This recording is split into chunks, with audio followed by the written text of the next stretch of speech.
The global elites plan to control your life and the economy. This is something they're calling the Great Reset Agenda. I've done a couple videos on it before. I'll put links in the description below. Today, we're going to take a deep dive into what this really means. What are their objectives and how will it impact your life in the future? I'm going to explain this to you in 3 simple, fast steps. Step number 1, let's go over their disturbing utopian vision.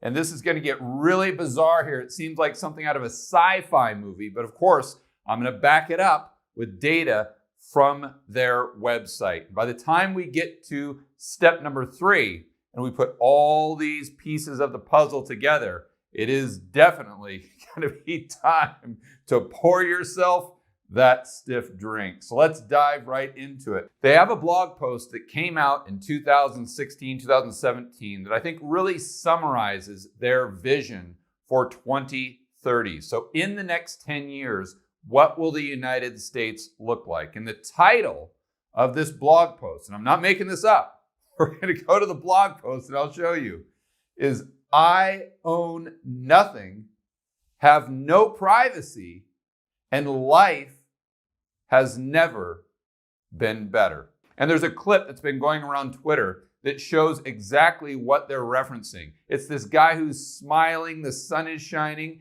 and he says, I own nothing and I am happy. Editor, let's go ahead and throw up that clip.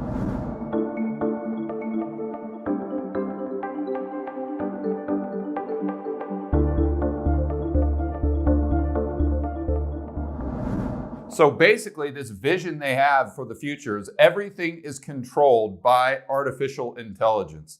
I'm calling it the AI brain cloud, or ABC for short. They need something catchy that everyone can remember. It's just like your ABCs.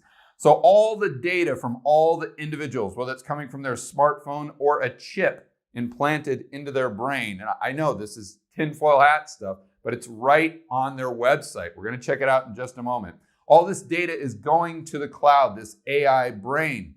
And from there, it's making all the decisions. It's pointing people in the direction of whether they want to stay in a house, whether they need drones to take them goods and services, whether flying cars, not making this up, comes and picks people up just like an Uber would now. But basically, their vision for your future is to control your life and the economy through central planning and artificial intelligence, robotics, and everything going into the cloud. Big data is going to tell us how we need to allocate resources in the real economy. More on that in step number 3. And I know this sounds completely outrageous. So before we go any further, let's check out the blog post I was referring to, their vision of the future, entitled, I own nothing, have no privacy, and life has never been better. I want to first point out a couple things. Number 1, they changed their title. The original title, like I said, was Welcome to 2030, I own nothing, have no privacy, and life has never been better.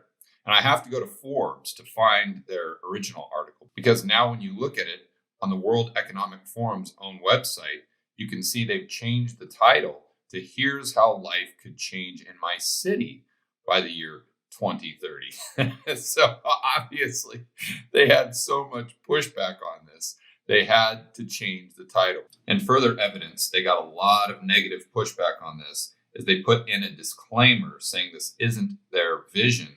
They just want to open this up for discussion.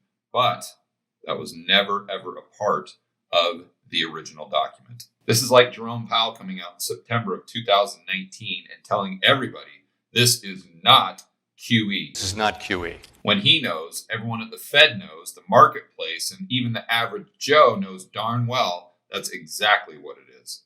The other thing I wanted to point out is this article was written by an actual adult. And I know that sounds funny, but wait till we get in and start reading some of what they said. It was written by Ida Auken, who is a member of parliament in Denmark. And it's completely shocking that this wasn't written by a 7-year-old. Let's get into the article. Welcome to the year 2030. Welcome to my city. Or should I say our city? I don't own anything. I don't own a car. I don't own a house. I don't own any appliances or any clothes. We have access to transportation, accommodation, food, and all the things we need in our daily lives, of course, based on what she defines as needs. One by one, all these things became free. So it ended up not making sense for us to own much. So you don't own anything and things are free. Sounds a little bit like communism, but more on that in just a moment. It made no sense for us to own cars anymore because we could call a driverless vehicle or a flying car for longer journeys within minutes. Now I can hardly believe we accepted congestion and traffic jams, not to mention the air pollution from those combustion engines. What were we thinking? And this is where it starts to get really bizarre. And keep in mind, this is not only an adult writing this, but this is a member of Parliament in Denmark and a member of the World Economic Forum that's summarizing their views on the future. Sometimes I use my bike when I go see my friends. And it's interesting, she owns a bike, but she can't own anything else, not even clothes. I enjoy the exercise and the ride.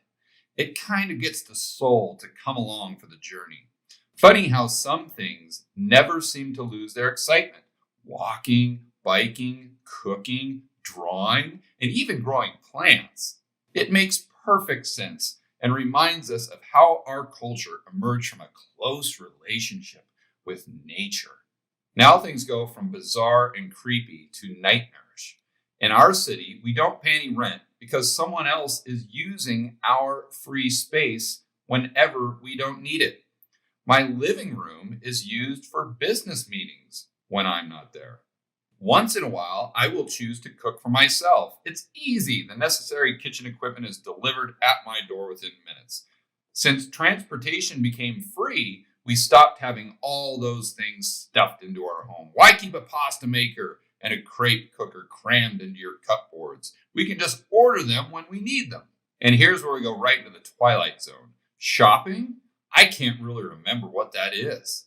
For most of us, it has been turned into choosing things to use. Sometimes I find this fun, and sometimes I just want the algorithm to do it for me. It knows my taste better than I do by now. So remember, all your thoughts and decision making are going straight into the cloud, into ABC, Artificial Intelligence Brain Cloud. And now we go from Twilight Zone straight into Hunger Games. My biggest concern is all the people who do not live in our city, those we lost on the way, those who decided that it became too much, all this technology, those who felt obsolete and useless when robots and AI took over big parts of our jobs, those who got upset with the political system and turned against it. I want to repeat that. Those who got upset with the political system and turned against it. They live different kind of lives outside the city in District 12. Some have formed little self-supplying communities. Others just stayed in the empty and abandoned houses in small 19th century villages. And now we go from Hunger Games straight into Orwell's 1984. Once in a while, I get annoyed about the fact I have no real privacy, nowhere I can go and not be registered. I know that somewhere, everything I do, think, and dream is being recorded. Okay, I'll give you a moment just to kind of shake off the creepiness, and we'll go over what that would look like right here on the dry erase board. AI, brain cloud, like I said earlier, or ABC, you got to know your ABCs. There would be a chip in everyone's brain that was transmitting signals into ABC at all times. It would also be on their phone, so all the transactions they did would go into ABC as well. They didn't talk about this specifically in the article, but in reading through the World Economic Forum's website, you see it mentioned in there constantly. So all of this data is going into the cloud, ABC, and then it's making decisions because, of course, it's way smarter than any human being or group of human beings could ever be. And then it's making decisions as to how resources are being allocated in the real economy. So we've got this guy here that's just thinking, I need a car. That goes right into ABC, and ABC sends a flying car out to pick him up. And remember, she talked about it in the blog post. I'm not making this up. Or we've got Prozac Paula. She is just so happy riding her bike with her daisies in the basket. She's got these spiral eyes, of course, just like a zombie. But she's thinking, I would love pasta. So AI Brain Cloud takes the drone and it sends it over to, we're not going to call it her house because she doesn't really own it. We'll call it the house. And the drone takes her everything that she needs to make a pasta dinner. And just a quick FYI, I think Prozac Paula is actually on the parliament in Denmark. Who knew? So these guys are hanging out in the smart house. Joe, Moody the millennial, and heroin guy. He's from one of my last videos, or I like to refer to him as the US economy. He is passed out there with his heroin needle. Who knows what's dripping out of that? But all these people just thought to themselves, I would like a house to be in right now. So ABC just opened up the door and sent them the coordinates on their cell phone. They just walked right over and walked right into the house. Wouldn't that be fun to go back to a house from a hard day of work, walk in and have all these random people laying around your couch and some guy on heroin having convulsions in the corner? That sounds like utopia to me for sure. Oh, but wait, there is more. It gets better. Prozac Paula rides her bike over to the house, walks over everybody, goes upstairs and takes a nap. But while she's dreaming, all of her thoughts are going into ABC. See, she's dreaming ABC is great, ABC is good. So ABC knows that, and he's very appreciative. So he sends the drone over to her house to drop off a sweater that says, ABC is my co-pilot. Very, very nice. But remember, there are some people that Ida is really, really worried about because they may look at this system and say, I want nothing to do with that. That would be me. But where do they go? Well, they have to live out in the forest and all the dirt. And I really feel sorry for them, Ida was saying. And I'm sure Prozac Paula would feel the same. But they have their own property and they have to grow their own food and trade back between one another.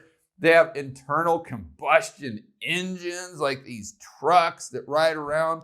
And they can even make their own decisions.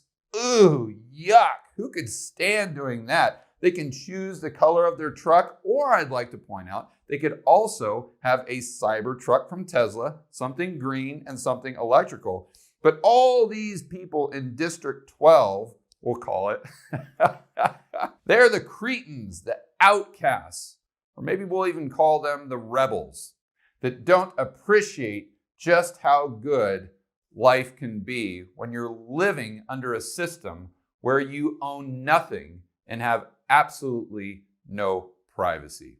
But of course, you know what this system is called. It's communism.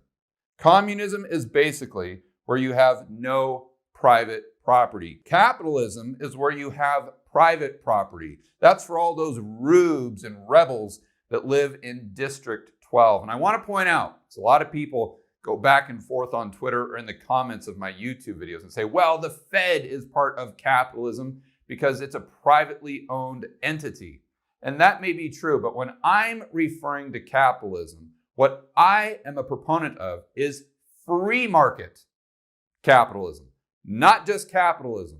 You have to have the free market component. So when you add that into the description, the Fed and the central planners are the antithesis of free market capitalism. But let's go to some quotes to really prove my point about how this, what I described on the whiteboard, and what Prozac Paula, or Ida, was describing in her blog post is just straight communism.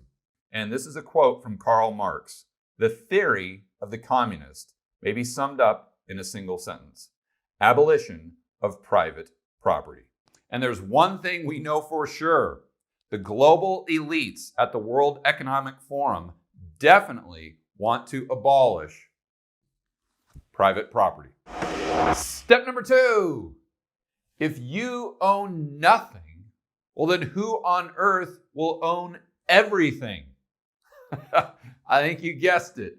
The government, of course. And I know last step was really some sci-fi, tinfoil hat, crazy stuff, but right from the World Economic Forum's own website. So now let's get into the economics. How would this work? How would the government go from being $27 trillion in debt to owning absolutely everything, or at least the vehicles and the housing, according to this blog post? We have to start by thinking through what would happen if we had a GFC 2.0, what we should have had back in March if the Fed and the government would not have stepped in and taken all of these artificial measures to prop up the market. But going back to 2008, if you recall, the automakers got absolutely destroyed to the point where they had to receive bailouts or they would have gone bankrupt.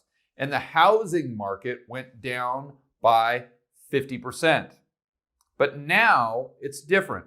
In 2020, corporate debt is at all-time highs. The balance sheets are far worse than they were back in 2008. Also, consumer debt, very close to an all-time high. And we know housing prices are definitely at all-time highs in most major markets in the United States. People have been using those just like ATMs, like they did in 2006. Our whole entire economy is built on asset prices, debt, and confidence.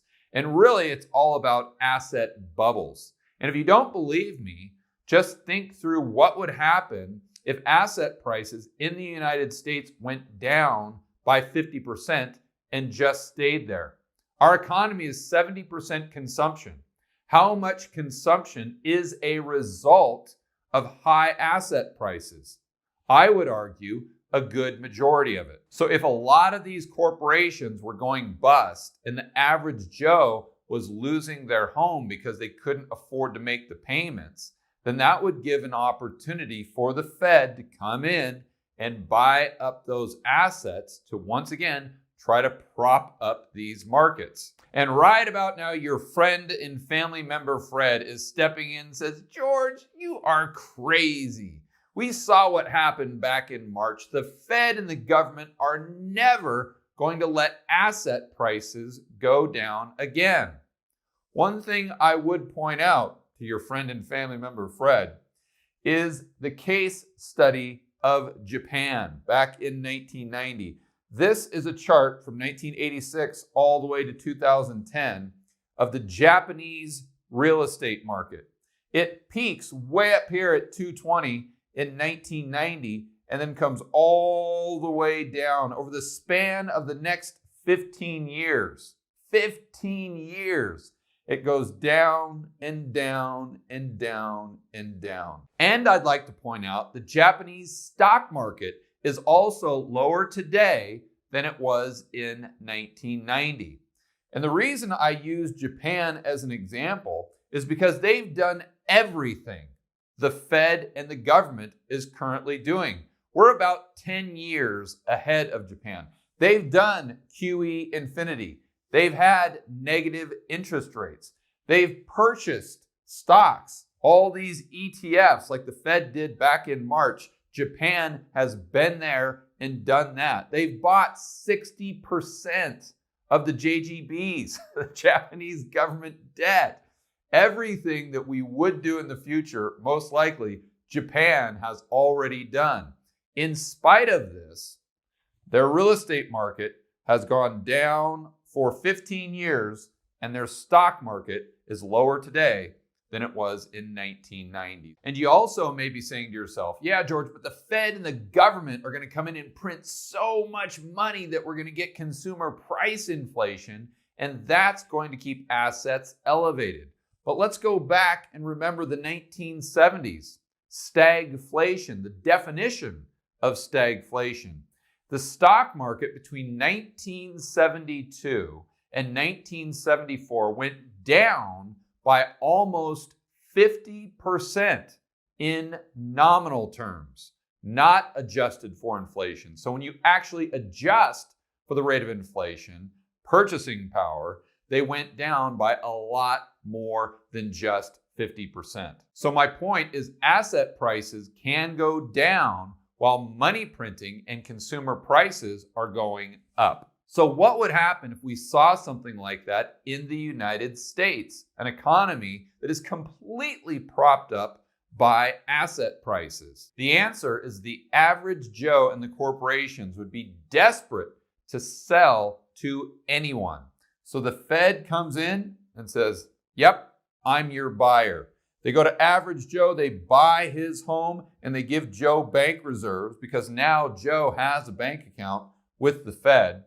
More on that in step number 3. And guys like Elon Musk come along here with his hover shoes, his electronically powered hover shoes that are made from diesel, uranium, and baby seals. Very green and eco-friendly, I might add. He floats on in smoking something, I'm not sure, and he says, yes, Fed, I will sell Tesla to you. So Tesla and all the auto manufacturers go on to the Fed's balance sheet. Most people's homes go onto the Fed's balance sheet. But remember, the societal narrative and the political narrative right now is leaning towards MMT. And I rarely make predictions. I just try to give you information so you can come to your own conclusions. But one thing I do predict, and that is we will see MMT in the near future. It's really not a matter of if, it's a matter of when. So your drunk, insolvent Uncle Sam, who's holding a sign that says, I love MMT, for obvious reasons, because he can buy more of your votes, comes in and merges the government with the Fed. So the two balance sheets become one. Whoa, time out. I want to give you a quick fun fact regarding MMT and the merger of these balance sheets. Who did President Biden, or President Harris, elect as the Treasury Secretary? None other than Janet Yellen, who is the former head of what? The Federal Reserve. In other words, the person that was in charge of the Fed's balance sheet is now in charge of the government's balance sheet. Perfect person to have in the position if you wanted to merge the balance sheets. Currently, the Fed has treasuries, government debt, as an asset on their balance sheet, and bank reserves, funny money that they print or just create electronic digits and accounts of guys like average Joe, Elon Musk, and the banks under the Fed's umbrella. The government has those same treasuries as liabilities on their balance sheet, and you ask what their assets are, the answer is not much. They've got about 3.8 trillion in assets against 27 trillion in debt. So they are wildly insolvent, which is why I call this guy not only your Uncle Sam, but your insolvent Uncle Sam. So these two balance sheets merge, which is interesting because if the assets and the liabilities of both of these entities become one, it's basically like doing a debt jubilee. And of course, all the assets, like Tesla in the average Joe's house, would become an asset of the government. This is how they would own everything. And if you think this is a far-fetched idea, I would just ask you, how far-fetched do you think MMT is in the future? Editor, let's go right to the internet. This is from an article titled Primer, MMT and Abolishing Government Bond Issuance. The starting point for MMT macroeconomics is to use the accounting procedure of consolidation, combining the balance sheets of the central bank and the fiscal arm of the government, the Treasury of the United States.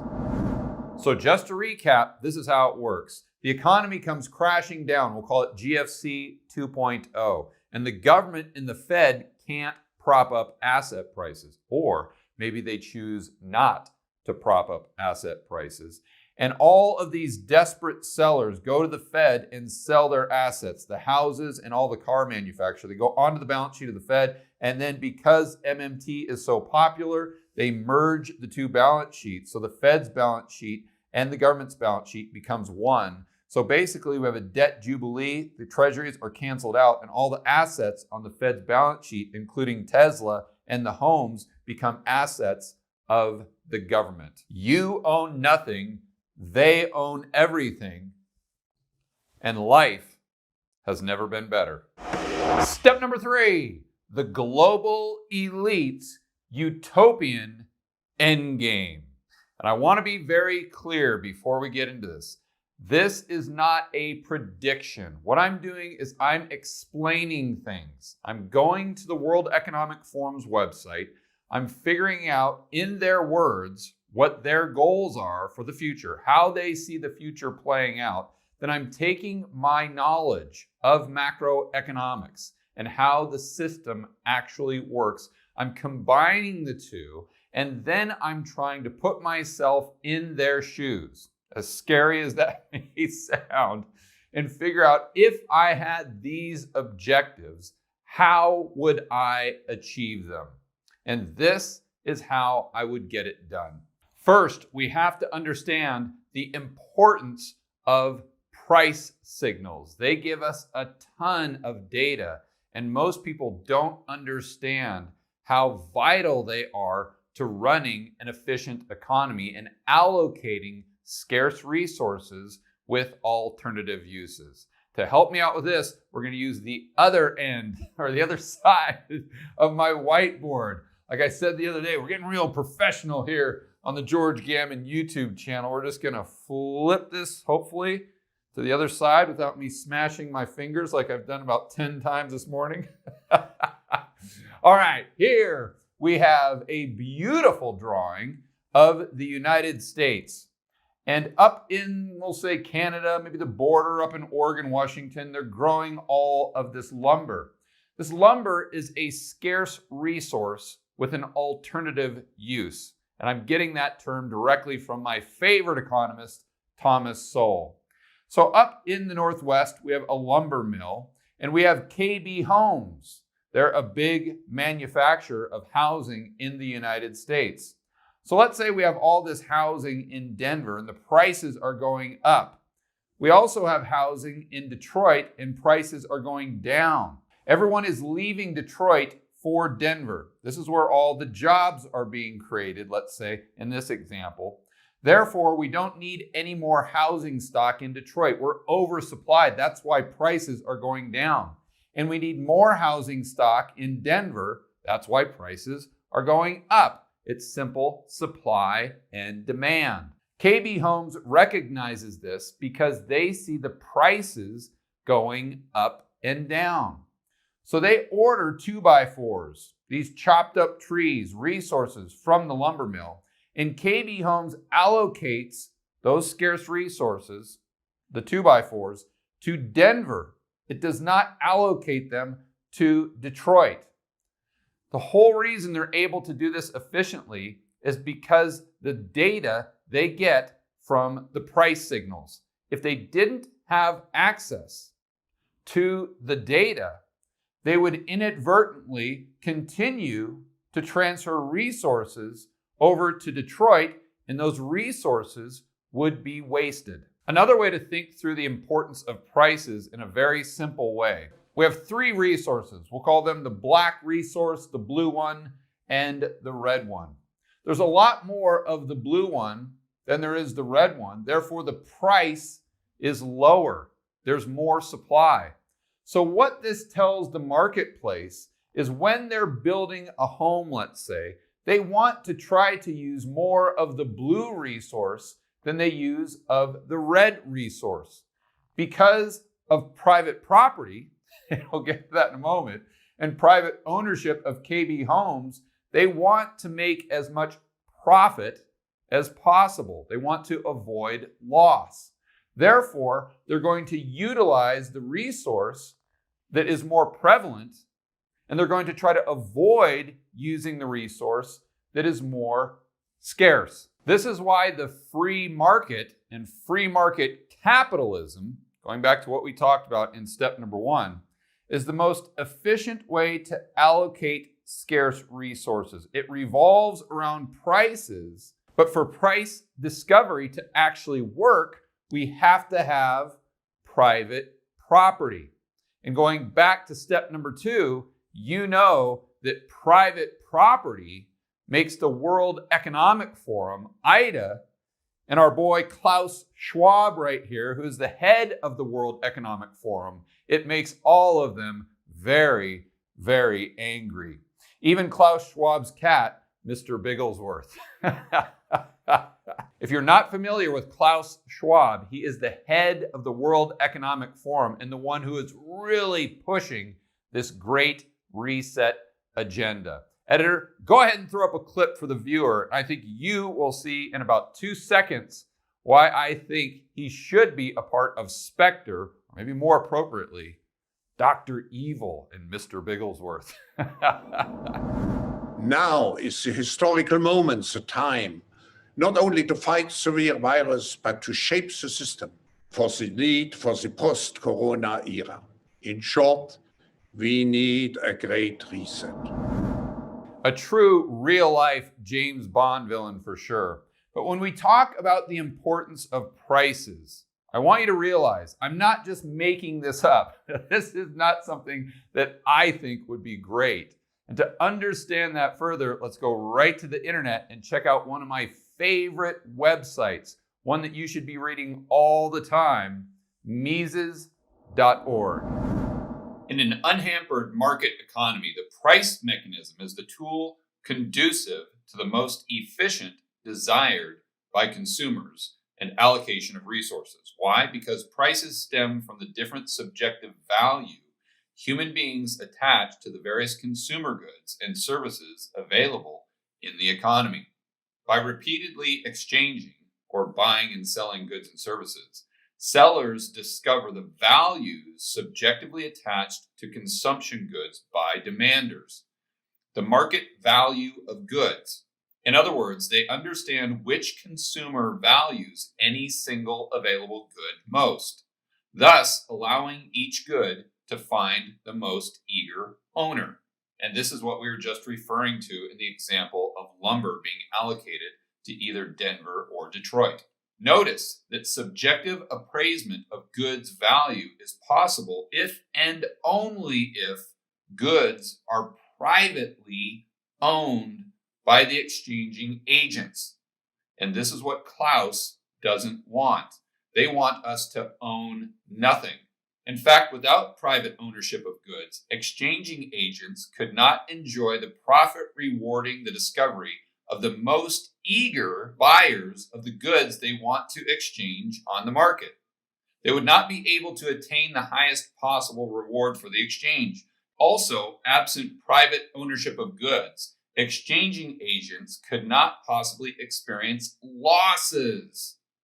And this is why I always say that we have to let businesses go out of business. Taking it a step further, let's go to an article titled Price Signals as Guides for Resource Allocation. The market economy depends on price signals to correctly allocate its scarce resources.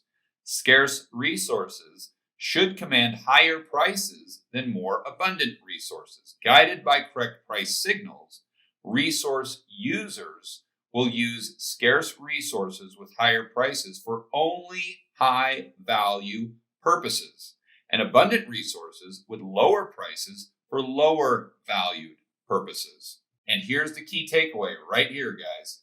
If prices are absent or set incorrectly, resource users will waste resources by using scarce resources for lower value purposes, and leaving abundant resources underutilized. That makes it crystal clear why the government and the Fed completely destroy the economy by meddling with their top-down, centrally planned approach. A great example of this is the government back in 2008 or prior to 2008, where they were pushing everybody to go into a home. That increased the prices of homes artificially, therefore an oversupply. We wasted scarce resources as a result. We built too many homes. That was a result mainly of the government coming in and artificially getting people into homes that otherwise could not afford them. Also, let's think about the Fed dropping interest rates to zero for almost 10 years. What did that allow? A boom in the shale industry that otherwise most likely would have been unprofitable. Therefore, the supply of oil goes up, and the price goes down. Therefore, the economy utilizes more than it otherwise would have. The economy gets distorted on artificially cheap resources. If you're a greenie or someone way on the left, you should hate the Fed and the government coming in and distorting prices just as much as those free market loving Austrians. Now that we've got our head around that, let's take it right back to focusing on the utopian endgame of Klaus, Bigglesworth, Ida, and the global elite at the World Economic Forum. We totally understand why communism failed. There were no price signals, therefore the government had no data to distribute to the individual farmers, in this case, we'll use a simple economy, that produced cows, corn, and cotton. They didn't know how much to grow, therefore wasting resources, the economy collapses. And I think the global elites are smart enough to figure that out.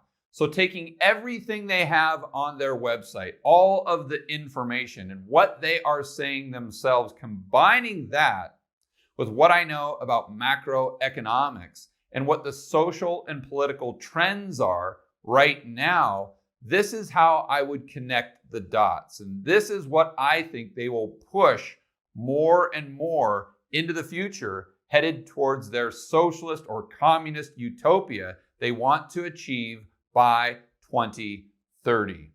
So it all starts with the Fed and the government. They have merged the balance sheets through MMT, like we discussed in step number 2. They've hired Janet Yellen, someone with experience with the Fed's balance sheet, now managing the Treasury's balance sheet, a perfect person to manage the merger.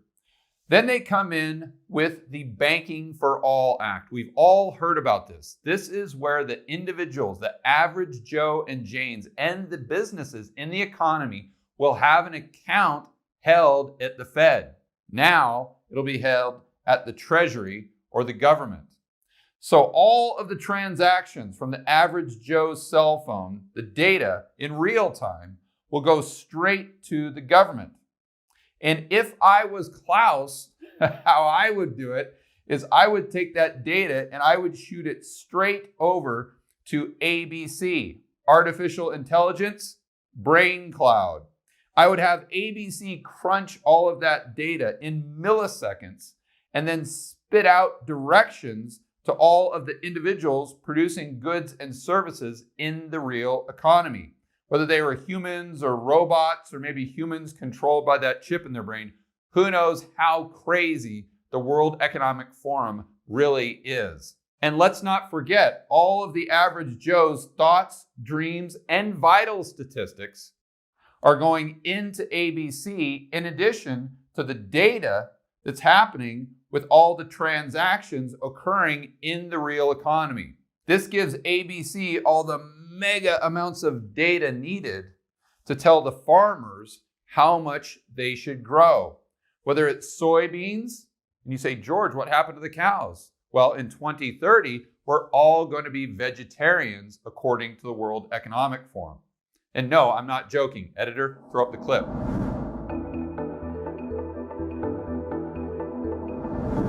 It tells them how much corn to grow and cotton.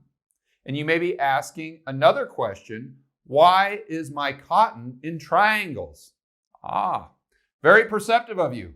It's because ABC doesn't like anything to be created in his own image. So the signal goes out here to grow more, grow less, and grow the same amount.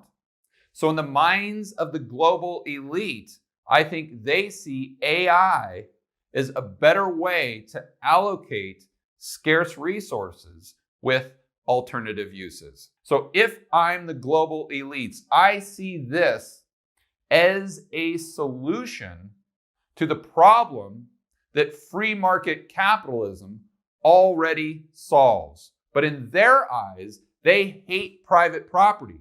They hate free market capitalism. Therefore, they can't have prices. So how do you get to the communist utopian state without all of the necessary evils of free market capitalism? It's the Fed coin, it's the Banking for All Act, artificial intelligence, and it goes right back to you will own nothing, have no privacy, and according to them, life will never be better. And right about now, your friend and family member Fred is going, George, what are you talking about? You crazy Austrians in your tinfoil hats. You don't know what's going on. The World Economic Forum is awesome. They're our friends. They don't want any type of system like you've outlined on the dry erase board. Well, fair enough.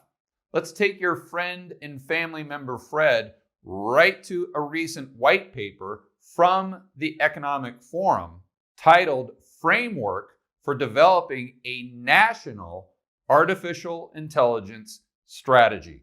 Notice they use the word national and they don't use the word private sector. So this is part of their fourth industrial revolution, which is a big component of the Great Reset agenda. And their timeline is starting off in 2020, and it extends through 2025, and like we already know, 2030. It starts with phase one. This is utilization of AI and data. Phase number two, they want to institute public use of this AI and data and develop it across various domains. Phase three, the ecosystem or economy is built by connecting multiplying domains. An ecosystem is established as various multiplying domains are connected and merged. And they're using the word domain to replace sectors of the economy. So it would be easier to understand if we just read it in normal human speak. An ecosystem is established as various multiplying sectors of the economy are connected and merged. And then they give us this diagram, how it would work. Your data, everything that you say, every conversation, your vital signs, actions, and search history on the internet goes straight into ABC. Everything you do in your life and workspace goes straight into ABC. Nature and urban space also goes into ABC. And you'll notice they push for urban living more and more and more. And I think the reason they do this is so they can have smart cities. So everything is connected to the brain cloud. The more things they can connect to artificial intelligence brain cloud, the more efficiently they can allocate resources. And just to be very, very clear, this is how they're thinking. This is not how I'm thinking. I'm simply explaining their, we'll call it quote unquote logic. So all the data dumps into what they're calling the artificial intelligence as a service. I prefer ABC. And it creates complex application services. And this is just another way of saying an algorithm that would produce the same data as prices did before. Artificial intelligence then allocates the scarce resources and controls the goods and services produced in the real economy. And just so you can see, I'm not putting words in their mouth. We have an arrow coming out of the, we'll call it the new ecosystem or the new economy. going back into the personal lives of the individuals with new value creation or supply of goods and services. And ironically, they're calling this a virtuous cycle. What we just saw is their version of exactly what I have drawn on the whiteboard. And just an FYI, I drew this prior to finding the white paper. So when I drew this on the board and then started doing research and found that white paper, you can imagine how shocked I actually was, or maybe I shouldn't be shocked anymore. The bottom line is when I was growing up, we lived in the land of the free and the home of the brave. I don't spend too much time in the United States, and I've just come back over the past couple months, and I see very little freedom and very little bravery. In fact, with all of these lockdowns, I see many fellow Americans that are eagerly trading all of their personal liberty and freedom for just an ounce of perceived safety. We've gone from the land of the free and the home of the brave to many people demanding that we live in the land of the lockdown and the home of the cowardly. But it doesn't have to be this way. You see, Rebel Capitalist isn't just the name of my program. It's the name of a movement. That's what I wanted it to be. We can all be rebel capitalists and stand up for free market capitalism. Stand up for private property rights, personal freedom, and liberty. It's up to us to make the decision right now to non-violently go out and spread the message of the benefits of our belief system and tell these central planners to get the government and the Fed out of our lives. And we've got to do it right now, or we're going to wake up in 2030, and this is what the world is going to look like. For more content that'll help you build wealth and thrive in a world of out-of-control central banks and big governments, check out this playlist right here, and I will see you on the next video.